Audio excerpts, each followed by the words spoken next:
Have you guys ever gotten physical? Place is great. You too, David? And one time I slammed a door in his face. On purpose? Yeah. Oh, God. I slammed my door. He came into my room, and he was like, he had been asking me for about 4 or 5 hours to go to Chicago.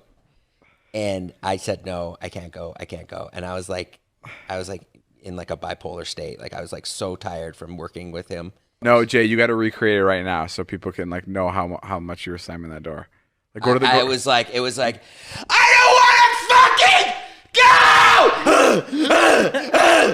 go! And he was like, okay. It was crazy, bro. I was having a bipolar moment. Yeah, that was insane. One time he blindfolded me and I had a bipolar moment. What happened? One time you were like trying to give me a laptop, but it was really early on and I didn't understand that there were like good things too. Like I didn't know that.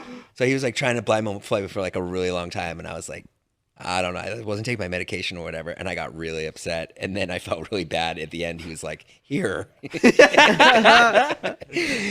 Tay, do David when he's playing video games. She was imitating you before. It was really funny. Because we were listening to you in there. And I love hearing you say like, John, go back. No, John. No. The fuck? It's ill. Get in the helicopter. And then it's Joe, don't you dare fucking crash, Joe. Joe, you're wanted right now. The problem with David is that, like, once he makes fun of you, he won't let it go. You know what I mean? Like, he'll bash me for like 30 seconds. You fucking idiot. You're the dumbest person I know. You're the dumbest. I can't even believe your fucking mom gave birth to you. You're so dumb. So dumb. He called me today, and you know what my first thought is when he called me? What? I thought to myself, I haven't posted anything today, so I'm good. Look, there's nothing I can yell at you for. Yeah, there's nothing he can yell at me about. I was like, any stories? Before I picked it up, I was like, okay, I didn't do any stories. No Snapchats. What's up, Dave? How are your hometown friends? Oh, they're so good. They just came by. I mean, now they left, but they're... You sad they're gone? Yeah. I love when they're here, man. They bring like a different energy. They bring everyone into reality. It's funny how like, yeah, it's really funny talking to John. John's the best, man. John's my favorite hometown. I think if out of all my hometown friends, actually no. Like, why are you gonna have Taylor go get the food? We can go get it.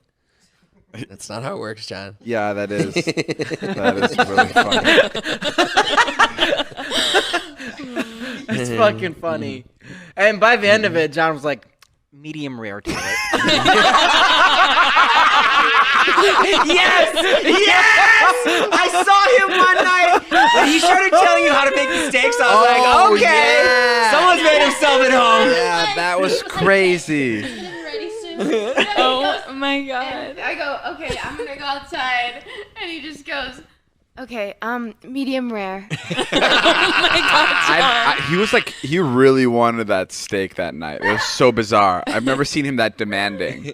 I ordered groceries the other day, and so my neighbor calls me. He goes, "Did you order a bunch of groceries a couple hours ago?" And I go, "Yeah." And he's like, "Oh man, I'm sorry." I go, "It's okay. Just leave it at your door. I'll grab it. I'll be home in a second." He's like, "No, I had to throw it out." He's like, my wife's been watching court TV and she thought someone was trying to poison us. oh my god. Bullshit, really? Yeah, and I go, Man, how do you save these stories? Yeah, how did you know? For, like, this is the. I would have called you after this moment and be like, I have a story for the podcast. well, I'm waiting. I'm waiting to the right time. Or you're like feeding us like little like. I'm trying to weave it in. Oh, like little Then doses. then he goes. You should have opened with this story. That's I fire. didn't think it was that funny. When he told you that he threw everything out, did you like freak out at him? Not at all. No. No, because your neighbors, you can't switch your neighbors. So I made him feel bad telling the story on the podcast. Roger, if you're listening, I love you. You know what I mean? But your neighbors are very important. Like, I'm not leaving that fucking house anytime Is his name soon. really Roger? Roger, yeah, he does stand-up comedy, and he was he opens for a lot of TV shows. So he was like a big stand-up comic, and then he got tired of the road, so he basically just. He opens, you know, when you go to a sitcom, there's a guy there like, okay, you're going to want to laugh. Oh, yeah. He tells some jokes. Like with Fallon. Remember at Fallon, there's a guy that does warm-up. the show. Yeah. Does warm-up. That's sick. Yeah, it's pretty great. But yeah, he's a nice guy. He also fucking, God, he starts banging early on his house, which is annoying, but I love you, Raj. And then there's my other neighbor, Simon, who told me COVID would be over in a couple weeks. I was like, and he talked me into it too. He's British. He's like, yeah, he's got these things in Africa. He's like, that's an Australian accent. Sorry. he's like, yeah, erythromycin and zinc and the malaria drug will take it right out. And I was like, oh, sweet.